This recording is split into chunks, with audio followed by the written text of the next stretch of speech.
First ஒரு கண்ணாடி போட்ட ஒரு ஹீரோ அவர் தான். அதுவும் சோடாபுட்டி கண்ணாடி போட்ட ஒரு ஹீரோ அவர் தான். அந்த அதை கண்ணாடிக்கே பாக்கியராஜ் கண்ணாடின்னு பாக்கியராஜ் சொல்லுவாங்களே. கண்ணாடினாலே ஃபேமஸ். நான் அவரை கண்ணாடி இல்லாமல் தான் ரொம்ப பார்த்துருக்கேன். இன்னொன்று ரொம்ப எமோஷ்னல் டைப்பு, டக்குன்னு கண் கலங்கிடுவார். அந்த சினிமாக்காரங்கள் எல்லாருமே எமோஷ்னலாக இருந்தால் கூட அந்த கண் கலங்குறது வந்து நமக்கு ரொம்ப உடனே அந்த கர்ச்சீஃப் வச்சு இது பண்ணுவார். சார் நிஜமாவே முருங்கைக்கால அந்த பவர் இருக்கா அப்படி இல்லை, சிரிச்சாரு தவிர பதில் சொல்லலை. ஆனால் இல்லையா இருக்கா அப்படின்னு எனக்கு டவுட் இருந்தது. ஆனால் இப்போ சொல்கிறாங்க கண்டிப்பாக இருக்குது அப்படின்னு. ஏன்னா அந்த லேடிஸை வந்து ரொம்ப கவர் பண்ண ஒரே ஆள் அவர். அதனால தான் எம்ஜிஆருக்கு ஒரு ரொம்ப பிடிச்சது. தாய் குலங்களை கவர்ந்த ஒரே டைரக்டர்னா பாக்யராஜ். அதுக்கு முன்னாடி தாய் குலங்களை கவர்ந்தது வந்து எம்ஜிஆர். என்னுடைய அடுத்த வாரிசு இவர் தான் சொன்னவர் எம்ஜிஆர் தானே, பாக்யராஜை தானே சொன்னார். பாக்யராஜ் படங்களுக்கும் எம்ஜிஆர் படங்களுக்கும் எவ்வளோ வேறுபாடு இருக்குது. அவர் எதுக்கு இவரை போய் தன்னோட வாரிசாக சொல்கிறாரு? சில படங்கள் வரும், நம்ம பையன் இப்போ நம்ம வீட்டு பையன் நல்லா வரணுன்றது எல்லா பகலுக்குள்ள பெரிய ஏக்கம் தானே. ஆனால் அதெல்லாம் அவர் பார்க்காம போயிட்டாருன்றது தான் இப்போ பெரிய வருத்தமாக இருக்குது. அது கண்டிப்பாக முடியவே முடியாது. ஒரு பாக்யராஜ் தான், ஒரு பாரதி ராஜா தான், ஒரு பாலச்சந்தர் தான். அந்த இப்போ பார்த்தீங்கன்னா பாவரிசையில் உள்ளவங்க எல்லாருமே இல்லை, அந்த மாதிரி ஆகிப்போச்சு.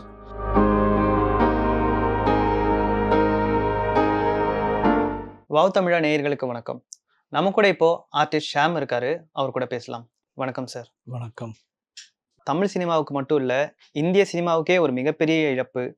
ஸ்க்ரீன் பிளே கிங் அப்படின்னு சொல்லக்கூடிய திரு இயக்குனர் பாக்யராஜ் அவர்கள் வந்து காலமாயிட்டார், நம்ம கூட இப்போ இல்லை.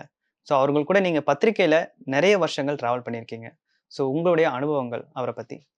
எனக்கு எப்படின்னா அவருடைய படங்கள்லாம் எனக்கு அவ்வளோ உயிர். ஏன்னா எல்லாருக்குமே பிடிக்கும். அந்த திரைக்கதை வசனம் அப்படின்றது அவருக்கு மட்டுமே உரித்தானது. இந்தியா ஃபுல்லாகவே அவரை வந்து நம்ம கொண்டாடுற ஒரே ஒரு டைரக்டர்னா திரைக்கதைக்குன்னா அவர் தான் அப்படின்னு அவருடைய குருநாதரே அதை வந்து சொல்லுவார். அப்படிப்பட்டவர் வந்து பாக்யா அப்படின்னு ஒரு ஒரு இதெல்லாம் ஆரம்பிக்கும்போது நான் அவர் கூட பணியாற்றியது வந்து மறக்கவே முடியாது. ஏன்னா பெரும்பாலும் வந்து பார்த்தீங்கன்னா அப்போ வந்து வள்ளுவர் கோட்டம் பக்கத்தில் தான் அவங்க வீடு இருந்தது. டெய்லி 2 பஸ்ஸு வந்துகிட்டே இருக்கும், இவரை பார்க்குறதுக்காக வந்துட்டு இருக்கும். அது எப்படின்னா வள்ளுவர் கோட்டத்தை ஒரு டூரிஸ்ட் ஸ்பாட்டாக வச்சுருப்பாங்க. அதுக்கு அடுத்தது பாக்யராஜ் வீடை டூரிஸ்ட் ஸ்பாட்டாக வச்சுருப்பாங்க. வள்ளுவர் கோட்டத்தை பார்த்துட்டு நேராக எல்லோரும் பாக்யா ஆஃபீஸ்க்கு வந்துடுவார். ஒருத்தரை கூட அவர் இது மிஸ் பண்ணாமல் எல்லார் கூடயும் அவர் ஃபோட்டோ எடுப்பார். அவர்கிட்ட நான் வந்து ஒரு சினிமாத்தனம் இல்லாத ஒரு யதார்த்தமான மனிதர் அவர். நான் கடைசி வரைக்கும் அவர்கிட்ட வந்து அந்த ஒரு சினிமாக்காரர் அப்படின்னு அவரை நான் பார்த்ததே கிடையாது. அவர் யாராக இருந்தாலும் மதிப்பு கொடுக்குறவர், மரியாதையாக பேசுகிறவர். அவருடைய தொடர்கதைகளுக்கு 2-3 தொடர்கதைகளுக்கு நான் படம் போட்டிருக்கேன் நான். அப்படியே அவர் அந்த பாக்யா ஆஃபீஸ் ரூம்குள்ளேயே வந்து உட்கார வச்சுக்கிடுவார். ஃபுட்டு வந்ததுன்னு வச்சுக்கோங்களேன், அவங்க வீட்டில் இருந்து மேடம் பூர்ணிமா மேடம் வந்து பண்ணி அனுப்புவாங்க. மேலே ஃபுல்லாக மட்டன், சிக்கன், கட்டி தயிர் எல்லாமே பயங்கரமாக இருக்கும். எல்லாரையுமே சாப்பிட சொல்லுவார். யாருக்குமே வந்து வேறு ஃபுட்டுன்றது ஒன்றும் இருக்காது. அப்புறம் கொஞ்ச நாள் கழித்து குப்புசாமி ஸ்ட்ரீட்டுன்னு சொல்லிட்டு டி நகர் பக்கம் மாறிட்டது. அப்போ வந்து பார்த்திங்கன்னா ஈவினிங் நேரத்தில் எல்லோரும் வந்து உட்காந்து கிரிக்கெட் விளையாடுறது, ஃபுட்பால் விளையாடுறதுன்னு சொல்லிட்டு இருப்போம். அப்போ வந்து சாந்தனு இவங்கெல்லாம் ரொம்ப குட்டி குட்டி பசங்க. அப்போ அந்த மாதிரி நேரங்களில் அப்படி உள்ளவர் வந்து பார்த்திங்கன்னா பத்திரிக்கையும் சக்ஸஸாக பண்ணார். இப்போ கடைசி வரைக்கும் சக்ஸஸ் ஆன ஒரு பத்திரிக்கைன்னா பத்திரிக்கை உலகத்தில் பாக்யா தான். அதுக்கப்புறம் எந்த புக்குமே சக்ஸஸ் ஆகலை. அவர் வந்து அட்டை படங்களுக்கு வித்தியாசத்தை காட்டினார்.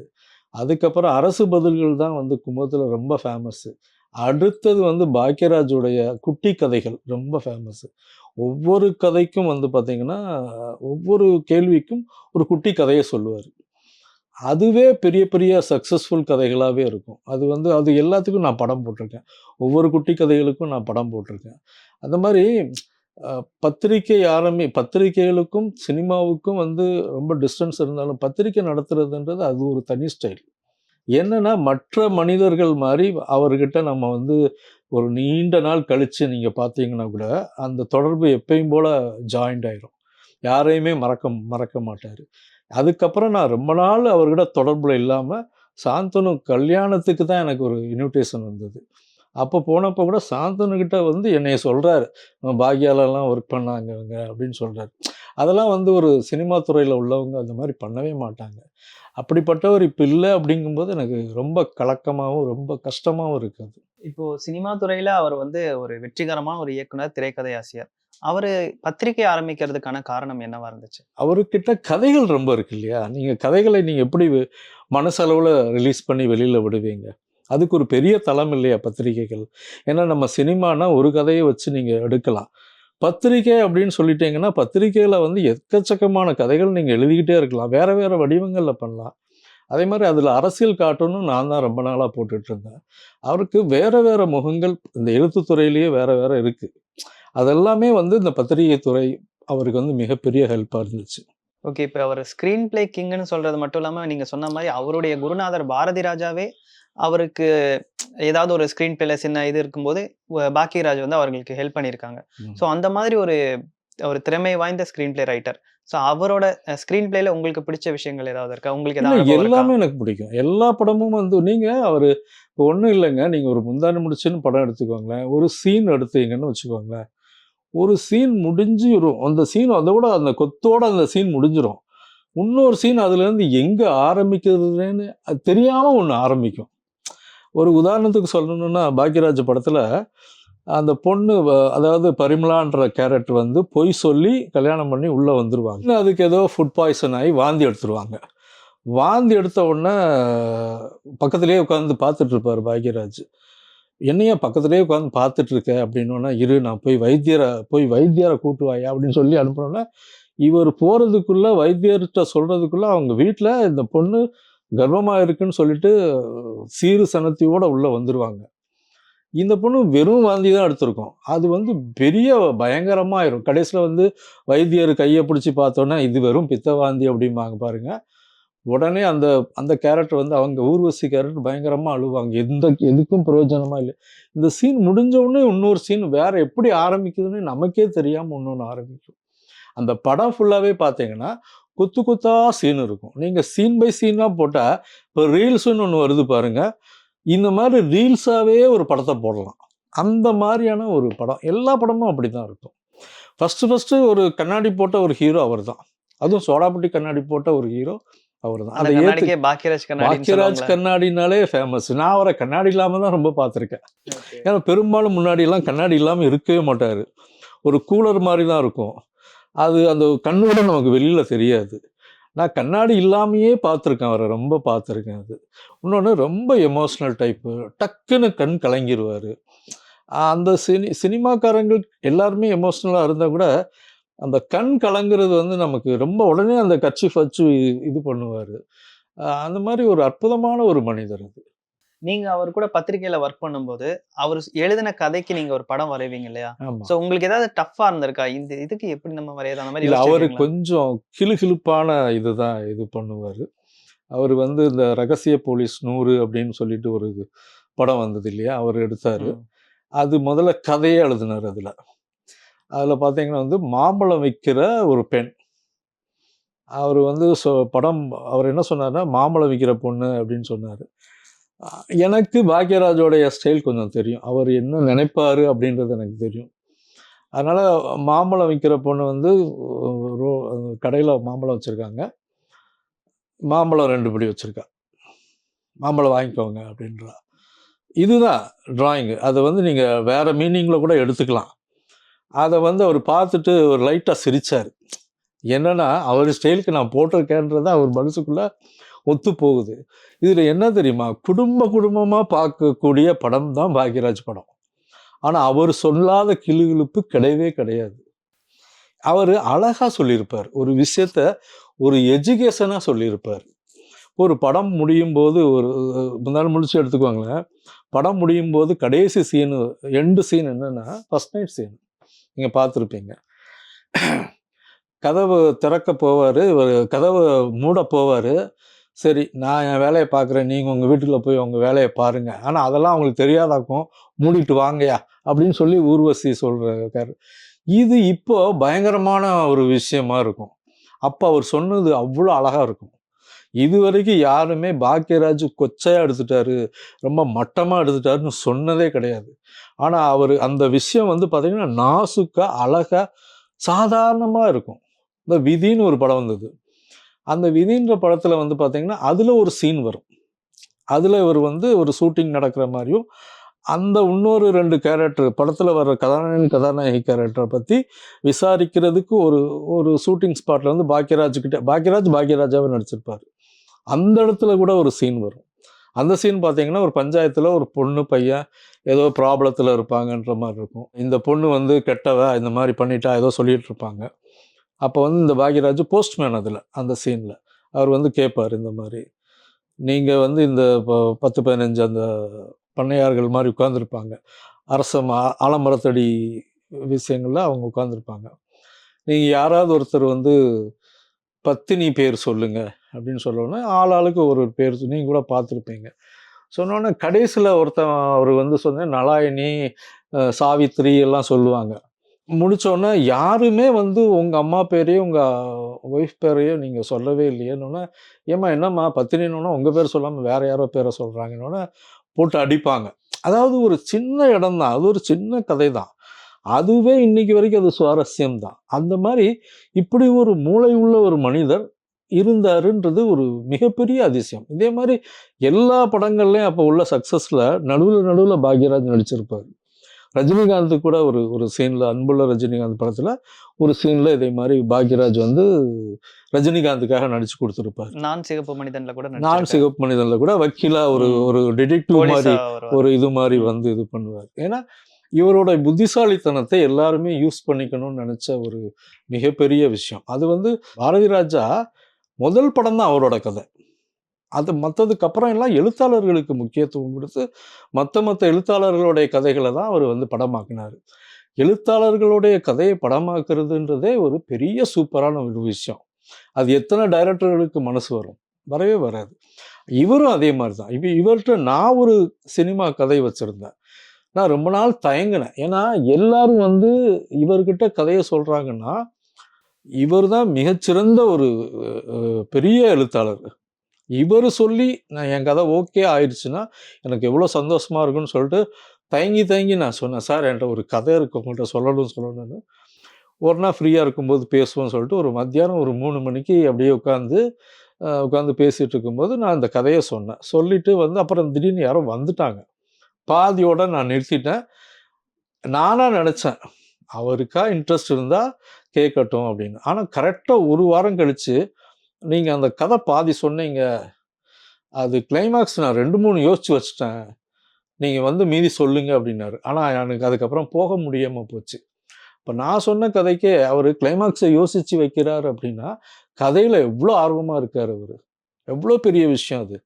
அந்த மாதிரி ஒரு குதூகலமான ஒரு கதையை சொல்லும்போது எந்த ரியாக்ஷன் பண்ண மாட்டார். அவங்க இப்படி வச்சுட்டே தான் கேட்பார், என்னடா இது பிடிக்கலையா, நல்லா இல்லையா, என்னன்னே புரியாது எனக்கு. கரெக்ஷன் அந்த மாதிரி எதுவுமே சொல்ல மாட்டாங்க. எதுவுமே சொல்லலை. ஏன்னா கடைசியில் தான் சொல்லுவார். ஏன்னா எங்கே தப்பு இருக்கோ நான் எழுதும் போதே நினச்சிக்கிட்டு இது பாக்யராஜ் எழுதுனா எப்படி இருக்கும், ஆனால் அவர் ஸ்டைல் இல்லை.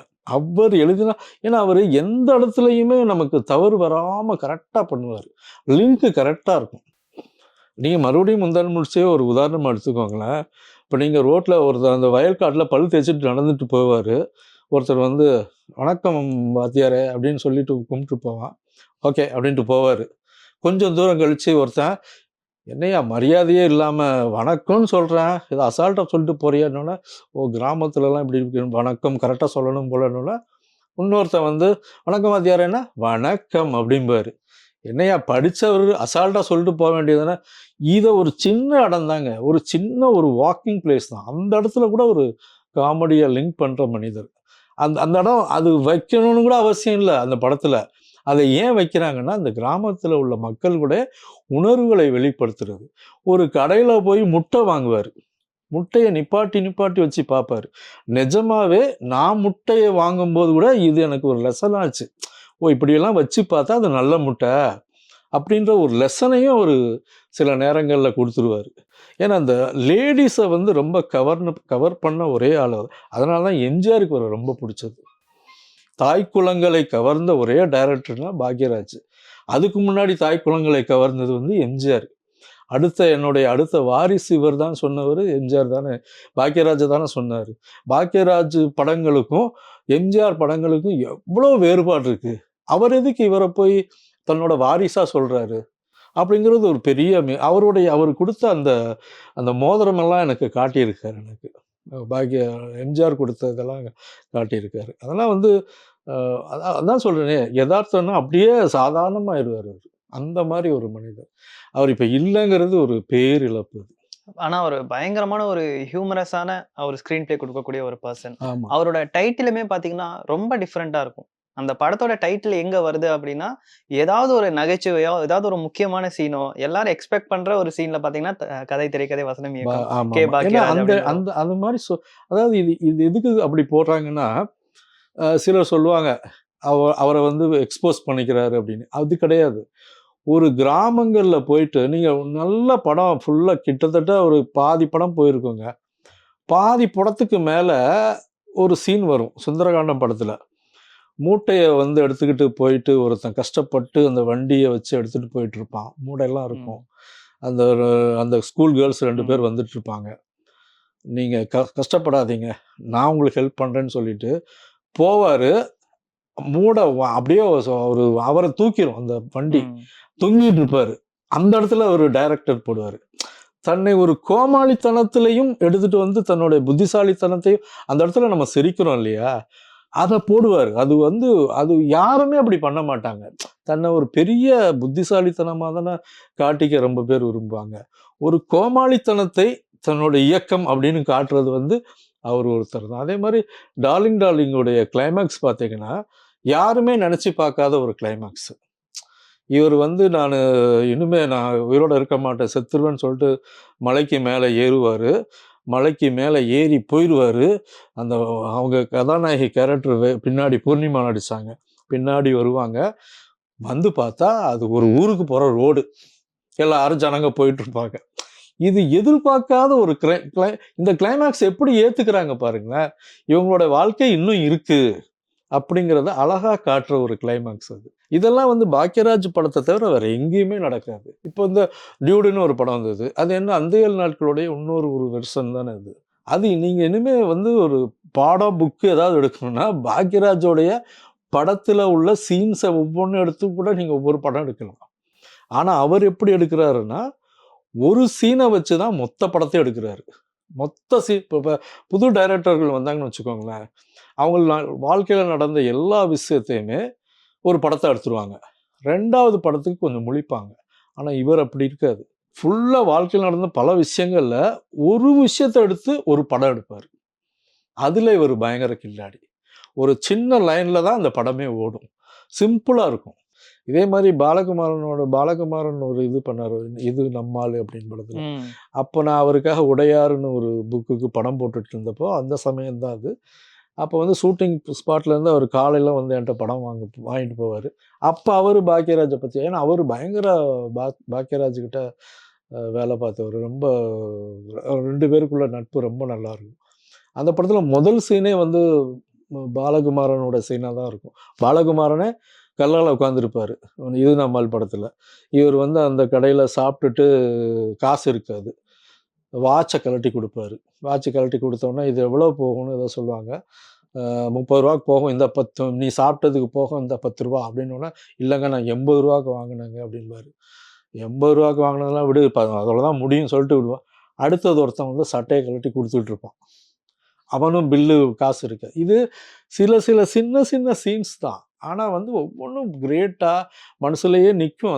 அந்த மாதிரி வந்து இப்போ யாருனாலையும் அப்படி எடுக்க முடியாது. பாக்யராஜ் அப்படின்னு சொன்னாலே நமக்கு மனசுல நிற்கிற இன்னொரு விஷயமும் இருக்கு. அவர் வந்து இந்த முருங்கக்காய் காமெடிக்கு வந்து அவர் சும்மா எக்ஸாம்பிளா சொல்லணும்னாலே ஏதாவது ஒரு ஸ்டேஜ் ஷோல அவரை பத்தி மிமிக்ரி பண்ணணும்னா கூட கண்டிப்பா அந்த ஒரு டைலாக் சொல்லிடுவாங்க. ஆமா ஆமா. உங்கள்ட்ட ஏதாவது டிஸ்கஸ் பண்ணியிருக்காரா? இல்ல, அது முந்தான முடிச்ச சமயத்துல நான் இல்ல. ஓகே. ஆனா அவர்கிட்ட நான் இந்த ஒரு விஷயத்த நான் கேட்டிருக்கேன். சார் நிஜமாவே முருங்கைக்கால அந்த பவர் இருக்கா அப்படி இல்லை, சிரிச்சாரு தவிர பதில் சொல்லலை. ஆனா இல்லையா இருக்கா அப்படின்னு எனக்கு டவுட் இருந்தது. ஆனா இப்ப சொல்றாங்க கண்டிப்பா இருக்கு அப்படின்னு. அப்புறம் நான் இருக்குதானே, இல்லாம எதுக்கு வைக்கணும்? ஏன்னா அவருக்கு யாரோ ஒருத்தங்க ஒரு வைத்தியர் சொன்னாராமா, அவர் அது மாதிரி தான் ஏதோ சொன்னார் இதில் மாதிரி இந்த மாதிரி இப்போ இது இருக்குது, ப்ரோட்டீன் இருக்குது, அந்த மாதிரி இருக்குது, அதுக்கு கரெக்டாக இருக்கும் அப்படின்னு. அதை கரெக்டாக எடுத்து யூஸ் பண்ணுறாரு பாருங்களேன். உங்களுக்கு ஒரு ஒரு பதார்த்தத்தை எடுத்து தட்டில் வைக்கிறதும், அதை டெக்கரேஷன் பண்ணி உங்கள் கையில் கொடுக்குறதும் அதுதானே அழகு. சாதம் போட்டு சாப்பிட்டுக்கோன்னு சொல்கிறத விட அந்த சாதத்தை எடுத்து அழகாக அப்படி வச்சு 2 கருவேப்பிலையை வச்சு கையில் கொடுக்கும்போது ஆஹா அப்படின்றோமா, அந்த ஆஹா தான் அவர் பண்ணுறாரு. ஓகே. அவரோட படங்கள்ல காமெடியன்ஸுமே பெருசா யாரும் இருக்க மாட்டாங்க. இவரே எல்லாமே இருக்கிறவங்கள வச்சே காமெடி இல்ல, அவரு இவரே பண்ணிருவாரு. பண்ணிடுவாரு. ஆமா. பட் இருக்கிறவங்கள வச்சே குறிப்பா சொல்லப்போனா, அவரு கூட எப்பவுமே ஒரு படங்கள்ல நெறைய படங்கள்ல அந்த டார்லிங் படத்துல அவங்க அப்பா ஒருத்தர் ஆமா. நடிச்சிருப்பாரு. கல்லாப்பட்டி சிங்காரம். அவரு நெறைய மூவிஸ்ல அவர் கூட ரிப்பீட்டடா இருந்துட்டே இருப்பாரு. சோ அதெல்லாம் அவங்களோட நட்பு வட்டாரங்கள அத இல்ல பொறுத்தா? நட்பு வட்டாரங்கள் மட்டும் இல்ல. இவர் எப்படின்னா, இவருக்கு எவ்வளவு இதுவோ அவ்வளோ கோவமும் படுவார் ஷூட்டிங் ஸ்பாட்ல. கேட்ச் பண்ணிக்கிற பாயிண்ட்ஸ் இருக்குல்ல. சிலர் அவர் ரொம்ப படத்துல கல்லாப்பட்டி சிங்காரன்றது பாக்கியராஜ் சூப்பர் நடிகர் நெறைய அவர். படத்துல அவரு இருக்காரு. பழைய படங்கள்ல இருந்து அவருக்கு அப்பாவா, பக்கத்து வீட்டுக்காரராவோ, வேலைக்காரங்களாவோ, ஃப்ரெண்டாவோ, இன்று போய் நாளை வான்னு ஒரு படத்துல வந்து ஆ. பார்த்தீங்கன்னா, அந்த ராதிகாவுடைய அப்பாவா நடிப்பாரு. அவருடைய அந்த பாடி லாங்குவேஜே எனக்கு ரொம்ப பிடிக்கும். கல்லாப்பட்டி சிங்காரன்ற அந்த தாத்தா அவரு ரொம்ப ஒரு சிலிப்புற மாரி ஒரு பாடி லாங்குவேஜ். வாய்ஸும் டிஃபரெண்டா ஆமா. இருக்கும். அது மாரி ரொம்ப பேரு மண்ணாங்கட்டின்னு ஒருத்தர அறிமுகப்படுத்தினாரு. அவர் கூடவே கொடை புடிச்சுட்டு ராசுகுட்டி படத்துல ஒரு கொடைய புடிச்சுட்டு வருவாரு. ம். இந்த மாரி கதாபாத்திரங்கள் கிராமத்தை ஒட்டியே தான் இருக்கும். மிக பெரிய பெரிய ஆட்கள் கூட இருக்க மாட்டாங்க. அதிகமா அவர் நடிச்சது ராதிகா கூட தான் கொஞ்சம் அதிகமா நடிச்சாரு. அதே மாரி இதுல வந்து பார்த்தீங்கன்னா, பொய் சாட்சின்னு ஒரு படம் இருக்கு. நீங்க பார்த்துருக்கீங்களா தெரியல. அக்கா, அண்ணன், தம்பி பிரிஞ்சிருவாங்க. அவங்க ரொம்ப நாள் அவங்க அக்கா இறந்துட்டாங்கன்னு தம்பி நெனச்சுக்கிருவாங்க. தம்பி இறந்துட்டான்னு அக்கா நெனச்சுப்பாங்க. ஆனா இவங்க 2 பேரும் உயிரோட இருக்காங்க அப்படின்றது வந்து தம்பிக்கு மட்டும் தெரியும். அக்காவுக்கு தெரியாது. அக்கா இந்த கிராமத்துல இருக்காங்கன்னு சொல்லிட்டு அந்த கிராமத்துக்கு வருவாங்க. அது ஒரு பெரிய குக்கிராமம். ஆனா அங்க ஒரு சனிக்குளம்னு ஒரு குளம் இருக்கும். அதுல எல்லாரும் வந்து அந்த கிராமத்துல உள்ளவங்க சாமி கும்பிட்டு அதுல காசு போடுவாங்க. எல்லாரும் காசு போட்டு போட்டு குளத்துல ரொம்ப காசு இருக்கும். அந்த காச எவனாவது எடுத்தான்னா அவனுக்கு சனி புடிச்சுக்கிரும்ன்றது ஐதீகம். யாரும் இறங்க மாட்டாங்க. இவர்கிட்ட இருந்த காசு பறி போயிரும். வேற வழியே இல்லாம அந்த சனி குளத்துல இறங்கி காச எடுத்து செலவு பண்றதுக்கு யூஸ் பண்ணுவாரு. அதே குளத்துல வந்து மிட் நைட் வந்து ராதிகாவும் அதே காச திருடுற கும்பல்ல ஒருத்தங்க. எந்திரிச்சோன 2 பேரும் பார்த்துப்பாங்க. ஐய்யய்யோ! நீயும் சொல்லாத, நானும் சொல்லாத. இனிமே ஆளுக்கு 50, 50ங்கும்போது 50, 50ன்னா ரொம்ப இழந்துருவோமேன்னு சொல்லிட்டு, இல்ல நம்ம இனிமே உழைச்சு தான் சாப்பிடணும்னு சொல்லி அத கொஞ்சம் மாற்றம் பண்ணி, உழைச்சு அவங்க அதுக்கப்புறம் அந்த லவ் மாரி பண்ணி, அது மாரி கொண்டு போகும் இந்த கதை. அதாவது நீங்க இந்த படம் அவ்வளோ சரியா போகல. இருந்தாலும் அந்த கதைய நீங்க பார்க்கும்போது நல்லாருக்கும். இவன் ஒரு பொய் சாட்சி சொல்றவரு. கோர்ட்டுகள்ல பொய் சாட்சி சொல்றவரு. கடைசில பார்த்தா, அக்காவுடைய கணவர பொய் சாட்சி சொல்லி ஜெயில்ல அடைச்சதுக்கு காரணமே இவரா தான் இருப்பாரு. அது அக்காவுக்கு வந்து தெரியாது. ஆனா இவருக்கு தெரியும். தன்னோட அக்காவுடைய கணவரத்தான் நம்ம இப்படி பண்ணிட்டோம்னு தெரியும். கடைசி கிளைமாக்ஸ்ல அத வேற விதமா அந்த முடிவு வரும். அது படம் பார்த்தீங்கன்னா ரொம்ப சுவாரஸ்யம். இப்ப கூட அந்த படம் நல்லாருக்கும் அது. ஓகே. இந்த அளவுக்கு ஒரு இந்தியன் இண்டஸ்ட்ரியிலே சக்சஸ்ஃபுல்லா இருந்த ஒரு பெர்சன். பட் அவரோட பையனுக்கு அந்த நம்ம தமிழ் இண்டஸ்ட்ரியில அந்த ஒரு பெரிய பிரேக்கோ அவருக்கான ஒரு இடமோ அப்படின்றது கிடைக்கலன்னு என்னைக்காச்சும் ஃபீல் பண்ணியிருக்காரா? ஐய! அது கண்டிப்பா ஃபீல் பண்ணியிருப்பாரு. எப்படி ஃபீல் பண்ணாம இருப்பாரு? ஏன்னா, இவங்க சாந்தனு ஆகட்டும், அரு சரண்யா ஆகட்டும், சின்ன சின்ன குழந்தையிலேருந்து எனக்கு தெரியும். 2மே பயங்கர சுட்டி. வேட்டி மடிச்சு கட்டு படத்துல குட்டி பையனா வருவாப்புல. ஏன்னா, ஒரு நல்ல எல்லாமே சினிமாவுக்காக தான் அவங்க ரெடி பண்ணதே. சக்சஸ்ஃபுல் பண்ண முடியல அப்படின்னா, அதுக்கான கதைகள் வந்து செட் ஆகலன்னு தானே அர்த்தம். சில படங்கள் வரும். நம்ம வீட்டு பையன் நல்லா வரணுன்றது எல்லா அப்பாக்களுக்கும் உள்ள பெரிய ஏக்கம் தானே. ஆனா அதெல்லாம் அவரு பார்க்காம போயிட்டாரேன்றது தான் இப்ப பெரிய வருத்தமா இருக்கு எனக்கு. ஓகே. அந்த டைம்ல இப்ப விஜய் அவர்களுக்கு சந்திரசேகர் அவரே படம் எடுத்து, அந்த மாரி அவர கொண்டு வந்தாரு. ம். இந்த மாரி இவரு சாந்தனுக்காக ஏதாவது எழுதணும் அந்த மாரி நெனச்சிருக்காரா? உங்ககிட்ட ஏதாவது ஷேர் பண்ணியிருக்காரா? இல்ல முன்னாடி அவரு அதான் சொன்னேனே, இந்த வேஷ்டி மடிச்சுக்கிட்டு சாந்தனுக்காக பண்ணப்பட்டது தான். அந்த அது சின்ன பையனா இருந்தாரு. குட்டி பட் பையனா இருக்கும்போது. அதுக்கப்புறம் உள்ளதுல வந்து பார்த்தீங்கன்னா, அப்ப உள்ள அந்த ரேஞ்ச் வந்து மாறின ஒரு பீரியட்ல இல்ல. இப்ப சக்கரக்கட்டின்னு ஒரு படத்துல நடிச்சாரு. அது பாட்டெல்லாம் சூப்பர் ஹிட். படம் சரியா போகல. இவரும் அந்த சக்சஸ் குடுக்கல. ஏன்னா இவரு துடிப்போட, டான்ஸ் எல்லாமே பவர்ஃபுல்லான ஒரு பையன் தான் இவரு. எல்லாத்துக்குமே கரெக்ட்டான ஃபிட் ஆகுற பையன் தான். சில நேரங்கள்ல ஒண்ணுமே பண்ண முடியாது. சினிமா அப்படித்தானே அது. ஒண்ணுமே பண்ண முடியாது. நீங்க எவ்வளோ பெரிய ஜாம்பவானா இருந்தாலும், நீங்க ஒரு விஷயத்தை நகர்த்த தெரியலன்னா, சில விஷயங்கள் நகரவே நகராது. அதாவது அப்பா மட்டுமே கை குடுக்குற இடத்துல நீங்க இருந்தா வந்து அது ஒண்ணுமே நகராது. நீங்களும் ஏதாவது பண்ணணும். இப்ப நீங்க விஜய் அந்த மாரி கிடையாது. விஜய்க்கு ஓரளவு தான் வந்து அப்பா கதை கேட்டாரே தவிர, அதுக்கப்புறம் விஜய் கதை கேட்க ஆரம்பிச்சுட்டாரு. விஜய் கதை கேட்க ஆரம்பிக்கும்போது, தனக்கான இது கரெக்ட்டா இருக்குமான்னு கெஸ் பண்ண தெரியுது அவருக்கு. அது வந்து வேணும் நமக்கு. கதை மட்டும் கேட்டா பத்தாது. நான் சொன்ன மாரி அந்த நடிகரும் தன்னை இந்த அவர் சொல்ல சொல்ல அந்த கதையில நடிச்ச மாரியே ஒரு படத்த அவர் மனசுக்குள்ள பார்க்கணும். பார்த்தா தான் அவங்களுக்கு அது சக்சஸ் கிடைக்கும் அது. அந்த உளவியல் வந்து அந்த ஒரு நடிகனுக்கு வேணும். அப்பா தூக்கி குடுக்குறதுக்கு ரெடி தான். பையன் ஏற ரெடியா? அதுதானே முக்கியம். ஓகே. இப்ப அவர்களுடைய அசிஸ்டன்ட் டைரக்டர்ஸுமே இப்ப பெரிய பெரிய டைரக்டரா இருக்காங்க. ஆமா. சோ அந்த விஷயத்த பத்தி ஏதாவது உங்களுக்கு இல்ல தெரியுமா? எல்லாருமே. இப்ப நீங்க அசிஸ்டன்ட் டைரக்டர்னா இப்ப பார்த்திபன்லாம் காலையிலேயே போய் அவரு அவ்வளோ இது பண்ணாரு. நான் ரொம்ப வாட்டி அவர அங்க வச்சு பார்த்துருக்கேன். ஏன்னா அவரும் வந்து அவருடைய புத்திசாலித்தனம் நீங்க நல்லா பாருங்க. பாக்யராஜ் கிட்ட இருந்த அசிஸ்டன்ட்ஸ் கிட்ட எல்லாருக்குமே பாக்யராஜ் படம் மாரியேன்னு யாருமே பண்ணல. பாண்டியராஜன் சார் கூட பார்த்தீங்கன்னா, ஆண் பாவம்ன்னு அது வேற ஒரு ஜானர்ல, வேற ஒரு ஸ்டைல்ல தான் பண்ணாரு. எல்லாருமே யாருமே பாக்யராஜ் மாரியே பண்ணல. அது பெரிய சக்சஸ் இல்ல. அப்படி பண்ணினா கூட அவர் விடமாட்டாரு. இது வேண்டாம், இது நல்லா இல்ல, இப்படி பண்ணாத, அப்படி பண்ணுன்னு தான் சொல்லியிருப்பாரு. ஏன்னா, அதுலலாம் பெரிய கரெக்ட்டா இருப்பாரு. வேற வேற இவர பத்தி இவர் மாரி உள்ளவங்க தான் இவர் மாரி படம் பண்ணாங்களே தவிர, மற்ற இவங்களோட அசிஸ்டன்ட்ல உள்ள டைரக்டர்ஸ் யாருமே பாக்யராஜ் படம் மாரியே பண்ணணும்னு பண்ணவே இல்ல. சோ இப்ப வரைக்கும் ஆர் இனிமேலும் பாக்கியராஜ் ஸ்டைல்ல ஒரு படம் வந்து ஒரு தமிழ் சினிமால வர்றது கஷ்டம். அப்படி இல்லைங்களா? கஷ்டம் தான். அது வரவே வர முடியாது அது. அவருக்கு அவரு தான். இன்னொன்னு காலம் மாறிருச்சு. அந்த மாரி ஒரு திரைக்கதையை அமைக்கிறதுன்றது மாபெரும் கஷ்டம் தான் அது. அது கண்டிப்பா முடியவே முடியாது. ஒரு பாக்யராஜ் தான், ஒரு பாரதி ராஜா தான், ஒரு பாலச்சந்தர் தான். அந்த இப்போ பார்த்தீங்கன்னா, பாவரிசையில உள்ளவங்க எல்லாருமே இல்ல. அந்த மாரி ஆயிப்போச்சு. முன்னாடியெல்லாம் பாவரிசை நடிகர்கள், டைரக்டர்கள் அப்படின்னு சொன்னா பாக்யராஜ், பாலச்சந்தர், பாரதி ராஜா, பாலு மகேந்திரா அப்படியே ஒரு பாவரிசை அப்படிம்பாங்க. இப்ப பாவரிசை எல்லாருமே காணாம போன மாரி ஆயிப்போச்சு. Okay sir. நன்றி. Thank you.